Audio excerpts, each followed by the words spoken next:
अस्सलामुअलैकुम, welcome to Rabia zone. जहाँ रहें खुश रहें, हंसते मुस्कुराते रहें। दिन भर आप बहुत सारे काम करते हैं और इन कामों को करने में आपको बहुत सारी मुश्किलात भी पेश आती हैं। ऐसे ही कुछ मुश्किल कामों को आसान बनाने के लिए मैं लेकर आई हूँ आपके लिए बहुत ही ज़बरदस्त यूज़फुल टिप्स एंड ट्रिक्स।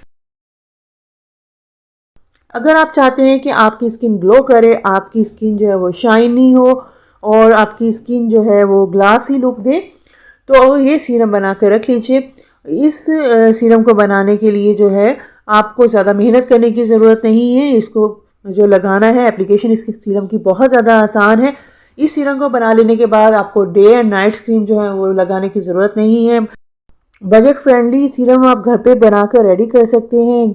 गर्मियों और सर्दियों में आपको बार बार सीरम बदलने की ज़रूरत नहीं है, बल्कि ये सीरम आपका गर्मियों में भी चलेगा और सर्दियों में भी चलेगा। अगर आपके पास टाइम नहीं है, अपनी बिजी रूटीन में से अपनी स्किन केयर के लिए टाइम निकालना काफ़ी ज़्यादा मुश्किल होता है, तो आप ये सीरम बना लीजिए। चलिए स्टार्ट करते हैं कि ये सीरम बनाना कैसे है। तो सबसे पहले आपको चाहिए एक बाउल, ठीक है, और आपको जो है आलमंड ऑयल चाहिए। बादाम का जो तेल होता है बहुत आसानी से मार्केट से मिल जाता है। आप जो है ये ऑयल ले लीजिए, ये विटामिन ई से भरपूर होता है और स्किन को नरिश करता है, ग्लो देता है।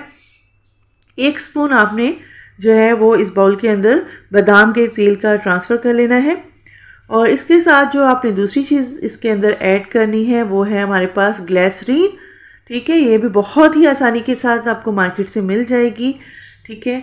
आपने 1 टेबलस्पून जो है वो भी भरकर इसके अंदर शामिल कर लेना है। ये स्किन को हाइड्रेट रखती है, गर्मियाँ हों या सर्दियाँ हों, पसीने की वजह से स्किन खुश्क होती हो या सर्दियों की वजह से ड्राई हो जाती हो, दोनों ही कंडीशन में आपकी स्किन को हाइड्रेट रखता है।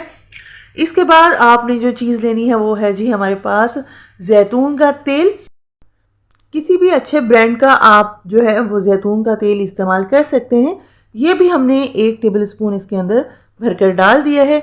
और इसके बाद हम इसमें शामिल करेंगे विटामिन ई ऑयल। अगर आपके पास विटामिन ई ऑयल नहीं है तो आप इस तरह के कैप्सूल जो हैं वो बाज़ार से ले लें, वो विटामिन ई के होते हैं।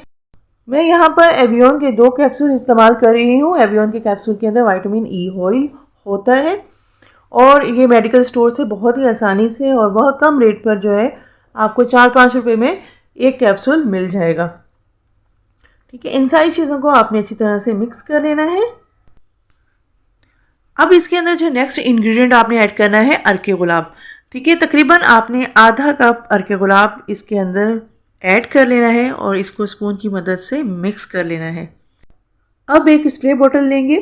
मेरे पास यहाँ पर अर्के गुलाब की एक खाली बोतल मौजूद है तो मैंने ये यूज़ की है। आपके पास जो भी मौजूद हो आप उसी स्प्रे बोतल को इस्तेमाल कर सकते हैं।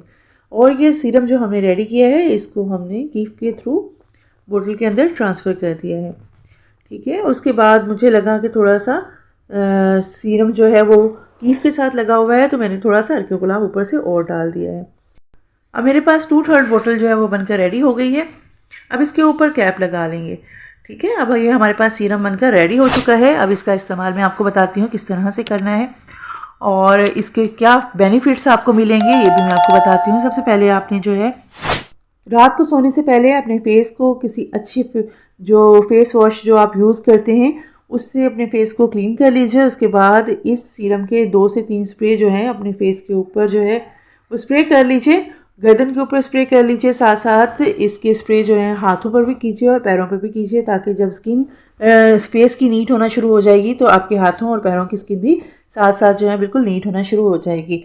इस सीरम का इस्तेमाल करके आपकी स्किन जो है वो हाइड्रेट रहेगी। स्किन के ऊपर जितनी भी झाइयाँ वगैरह हैं वो ख़त्म होना शुरू हो जाएंगी, जितने ब्लेमिशेस हैं वो भी ख़त्म होना शुरू हो जाएंगे। स्किन रीजनरेट होगी जिसकी वजह से स्किन में ग्लो आएगा। ये सीरम एंटी एजिंग प्रॉपर्टीज़ भी रखता है। अगर आपकी स्किन के ऊपर झुर्रियाँ आने के चांसेस हैं या झुर्रियाँ आ चुकी हैं तो आप इस सीरम को इस्तेमाल करें। इस सीरम के कुछ ही दिन के इस्तेमाल से आपको अपनी स्किन के अंदर एक नई जान महसूस होगी। इन शॉर्ट इस सीरम को इस्तेमाल करते हुए आपको किसी और क्रीम या सीरम की ज़रूरत नहीं पड़ेगी इंशाल्लाह ताला। इस तरह की बोटल्स जो होती हैं वो हर घर में इस्तेमाल होती हैं या थर्मास वगैरह का इस्तेमाल किया जाता है चाय को स्टोर करने के लिए, ताकि बार बार चाय पी के अपने जिस्म को गर्म रख सकें। लेकिन क्या होता है कि अगर इसके अंदर जो चाय अगर ख़त्म हो जाती है और ये बोतल ऐसे ही पड़ी रह जाती है तो इसके अंदर से एक अजीब सी स्मेल आने लग जाती है, जिसकी वजह से इसके अंदर दोबारा चाय डालते हैं तो वो चाय जो होती है वो स्मेली सी होती है। इस बोतल के अंदर से अगर आप स्मेल को ख़त्म करना चाहते हैं तो इस बोतल को वॉश कर लीजिए एक बार और इसके अंदर थोड़ा सा सिरका डाल दीजिए और फिर पानी डालकर इस बोतल का लिड लगा दीजिए और इस बोतल को एक बार शेक करके 10 मिनट के लिए ऐसे ही छोड़ दीजिए। 10 मिनट के बाद आप इस पानी को गिरा दीजिए और बोतल को अपने रेगुलर क्लीनर डिश वॉशर की मदद से क्लीन कर लीजिए। आपकी बोतल के अंदर जितनी भी सख्त किस्म की बदबू होगी सब की सब बिल्कुल ख़त्म हो जाएगी और आपकी बोतल बिल्कुल हाइजीन हो जाएगी। आप भी इस टिप को ज़रूर ट्राई कीजिएगा और मुझे अपना फ़ीडबैक ज़रूर दीजिएगा। इंशाल्लाह ताला आपको 100% रिज़ल्ट मिलेंगे। हम अपने घर में टैल्कम पाउडर का इस्तेमाल करते हैं बच्चों के लिए, बड़ों के लिए। तो क्या होता है कि कभी कभार हम इस टैल्कम पाउडर को कहीं रख कर भूल जाते हैं और इतना लंबा अर्स तक के कहीं पड़ा रह जाता है कि या तो इसकी खुशबू ख़त्म हो जाती है या ये एक्सपायर हो जाता है।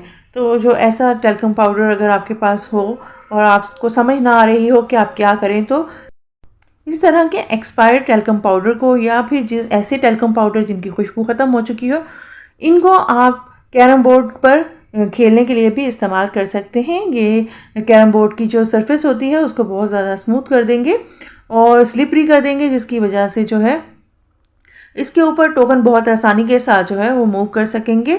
बोरिक पाउडर ख़त्म हो गया हो तो कोई मसला नहीं है, आप इस तरह से टैल्कम पाउडर का इस्तेमाल करके कैरम बोर्ड खेल सकते हैं और इस गेम से लुत्फ़अंदोज़ हो सकते हैं। आई होप आपके लिए ये टिप बहुत ही यूज़फुल रही होगी। बाज़ार से जब हम खाना वगैरह ऑर्डर करते हैं या फिर दवाइयाँ वगैरह लेकर आते हैं तो उनके साथ इस तरह के डिस्पोजेबल स्पून हमें मिल जाते हैं। इन डिस्पोजेबल स्पून को फेंकने के बजाय आप इनको अपने मसाला जात के जो जार्स होते हैं उनमें मसाला निकालने के लिए इस्तेमाल कर सकते हैं। अगर स्पून बड़े हैं तो उनको आप अपने लंबे मसाला जात के जो जार हैं उनमें इस्तेमाल करें। जैसे मैंने पत्ती के डब्बे के अंदर जो है लंबा स्पून रख दिया और इस तरह से नमक और धनिया के जार में मैंने छोटे डिस्पोजेबल स्पून रख दिए हैं। इस तरह से मुझे मसाला निकालने में आसानी होगी और डिस्पोजेबल स्पून भी मेरे इस्तेमाल में आ गए हैं।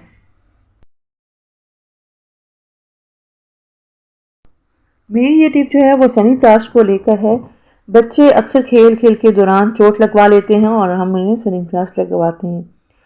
और इसके अलावा जो है हम लेडीज़ किचन में काम करते हैं तो उस दौरान भी हमारा हाथ कहीं ना कहीं लग जाता है, जल जाता है या कट जाता है, तो फिंगर पर अक्सर हम सनी प्लास्ट ही लगाते हैं।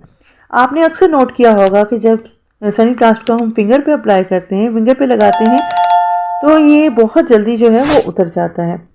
तो मैं आपको एक ज़बरदस्त टिप दे रही हूँ जिसकी वजह से, जिसका इस्तेमाल करते हुए आपका सनी प्लास्ट जो है वो देर तक आपके हाथ पर जो है वो स्टे करेगा और बार बार उतरेगा नहीं। इस तरह से आपने सीज़र ले लेनी है और सनी प्लास्ट के दोनों जो किनारे हैं उनको आपने इस तरह से कट कर देना है, ठीक है। और उसके बाद आपने जो है अपनी वो फिंगर जहाँ पर इस सनी प्लास्ट को लगाना है, पेपर हटाकर आपने सनी प्लास्ट को उस जगह पे रख देना है, ठीक है। ये जो इसका कुशन वाला हिस्सा है इसको आपने इस पोजीशन पे रखना है जहाँ पे ज़ख़म है, तो जाहिर सी बात है।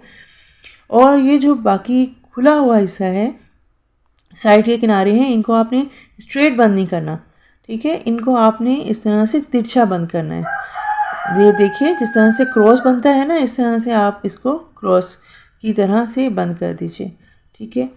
पहला क्रॉस जो है वो नीचे की तरफ आएगा और दूसरा क्रॉस जो है वो नीचे से ऊपर की तरफ आएगा। सनी प्लास्ट को अगर आप इस तरह से अपनी फिंगर के ऊपर लगाते हैं तो आपकी फिंगर के ऊपर सनी प्लास्ट काफ़ी देर तक जो है वो स्टे करेगी, बार बार उतरेगी नहीं और आप बहुत आसानी के साथ जो है अपना काम कर सकेंगे।